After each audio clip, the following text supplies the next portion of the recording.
Hello friends, this video on organic chemistry part 38 is brought to you by examfear.com. No more fear from exam.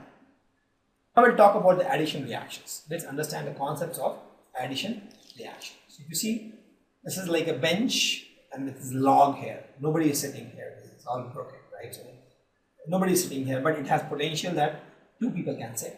So let's suppose one nucleophile and one electrophile is coming. So they will come and they'll remove the log and they'll sit. Correct? Let's see once again. There was a bench, there was a place to sit for two atoms, there was a double bond here actually already there, right? So nobody was sitting. So one electrophile, one nucleophile came and they removed the log from here and they easily sat. This is the example of addition reaction. As I told, these are exhibited by compound with multiple points only. There is not with single bonds. There has to be multiple bond that breaks and you get single bonds here. So multiple bond has to exist. For example, if you see ethene, you add chlorine, right? So you get chlorine in both of these carbon and you get this compound. So more examples can be this one. So in this, you can have an attack from electrophile, nucleophile or free radical, right? So and in all these cases, if you see, the addition happens, right? So in this case, the electrophile is getting added here. And then you are adding nucleophile here also, you see nucleophile is getting added here. So there can be electrophilic addition, nucleophilic addition and free radical addition. So let's understand the electrophilic addition. So here in this case, please note the substrate is alkene or alkyne always. In case of electrophilic addition, the substrate is always alkene or alkyne. I'll explain you why. See, one example I'll take, for example, I have propene, right? So if this gets a electrophile, for example, it has H plus ions. Now what will happen? This bond can break, right? Any side, either this side or this side. Correct? Which side should it break? So if you see, if you break in this fashion, so there are two options to break the bond actually first. Let me write both. So in first case it goes in this direction, right? So it becomes CH3 plus CH2 minus. Other case, let the bond break in this direction. So this is CH3, CH2 minus and CH2 plus, right?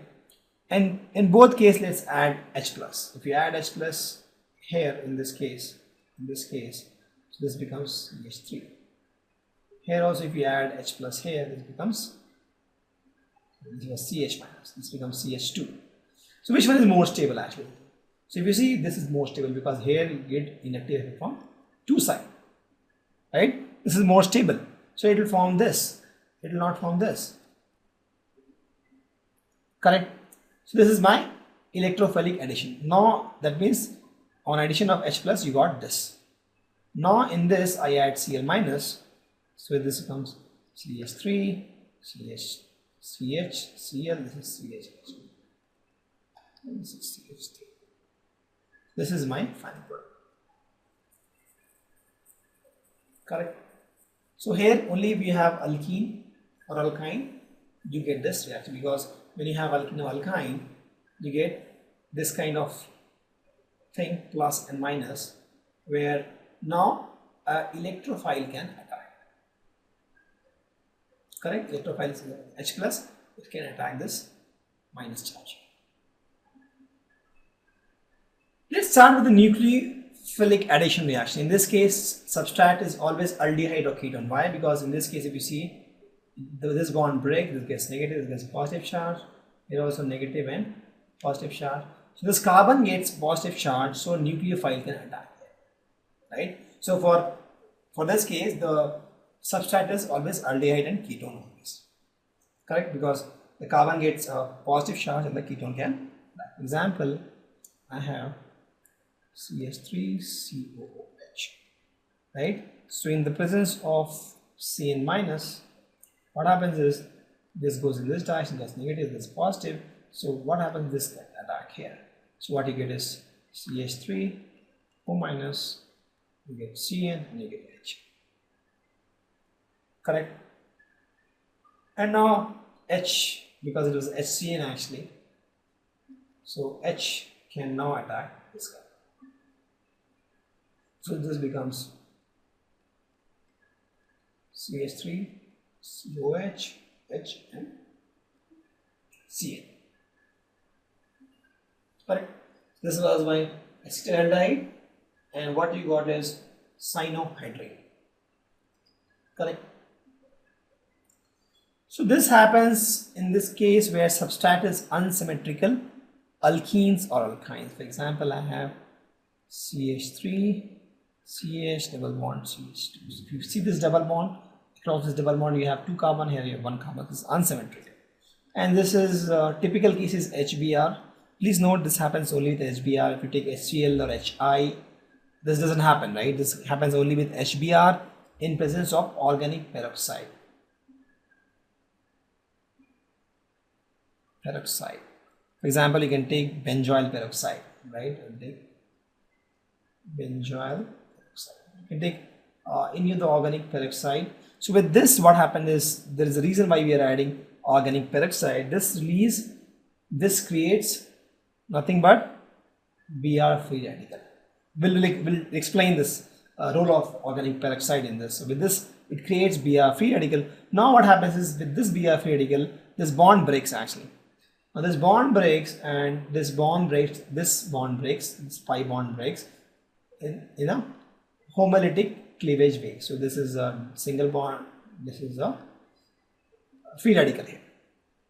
Now the question is, Br should get attached to this carbon or this carbon. Let me number this carbon. So Br should get attached to carbon 1 or carbon 2.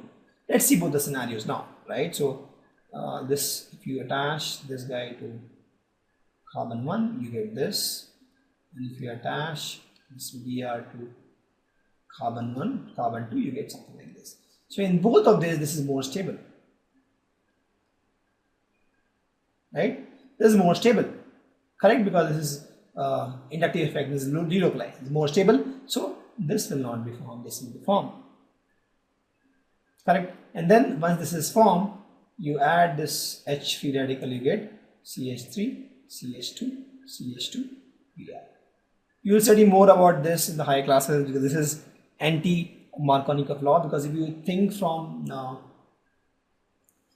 what you call addition reaction from a nucleophile perspective, so you get a free cations here plus here. This is more charged, right? If you break the bond in this fashion, this is negative charge and this is more stable, right? So H should come here and then Br should come here, right?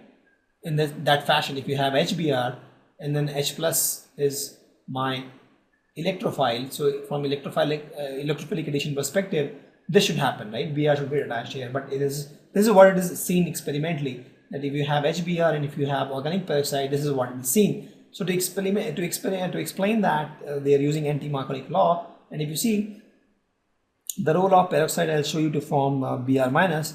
This is my typical peroxide, right? So this, in this case, this bond will break, right? Because of resonance, it will break, and what will happen? This gets RO dot. In fact, 2 RO dot actually. Let this be R1, R2. So this is what it will get. Correct. Now RO dot, when it will react with HBr, it will also go for a fish. Actually, it has to be fish shape here. This has to be fish hook because it is a homolytic cleavage. So this will give ROH and Br. So this is the reason why we add organic peroxide, because it will give Br free radicals. So this is a very rare scenario, free radical reaction. Right. One more easy free radical reaction we can take is this guy, ethyne. You add hydrogen in the case of nickel catalyst, it will also give free radical. So it will add and it will form CH3 and CH3, ethane. Thank you. Visit examfear.com to watch free educational videos, try free online tests, get the best quality study materials, study from the best tutors and mentors, and much more. Thanks once again.